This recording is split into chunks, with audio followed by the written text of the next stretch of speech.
Okay, so this is a reminder to turn your clocks forward this weekend because most of Canada, including Ontario, springs forward to daylight saving time this Sunday, March the 13th. So for more on how to adjust your routine and prepare yourself for the time change, we are joined now by sleep specialist Dr. Michael Awad. Dr. Awad, thank you so much for joining us this morning. So the clock is moving forward, like to many of us on this breakfast show. We have to wake up at 3 a.m. That's like the gas prices of time. So how should we be adjusting for this change since we're essentially losing an extra hour of sleep? Good morning, Jennifer. Thanks for having me. Well, the internal body clock or circadian rhythm is based around this idea of circadia, which means about 24 hours. So our body clock is intended to operate around a 24-hour schedule. So even that 1 hour change, although it seems like a small difference, can really have a significant impact on our bodies. And this rhythm or body clock, it's set in our brain as a master clock that regulates every single cell within the body that responds to it.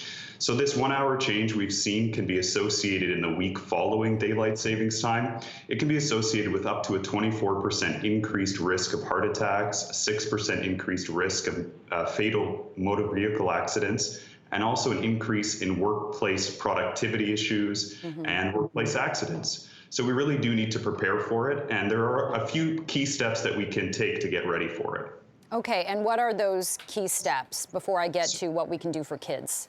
Absolutely. So I call these my 3 Bs for DST. So first is bring in the light. Get that exposure to early morning light to regulate our body clock to the new schedule. Number 2 is be ready for it. Start shifting your body clock tonight. We've got a couple of nights, so move that sleep time up by about 15 minutes, get up about 15 minutes earlier, and then do the same tomorrow night. Make it half an hour so that adjustment is not quite as significant when the change hits. And then third is to be aware, knowing these increased risks that are at play for us. Just be aware of your environment, be more attentive when you're driving, be more attentive in the workplace, and even that focus and attention can really help to avoid some of these issues. Yeah, it's important that you're highlighting some of the consequences of not getting enough sleep and how this change in time might affect that. So when it comes to our children, I already struggle to get my kids to sleep before 9:30. What can we do to start putting our kids to bed earlier, if that's something we have to do?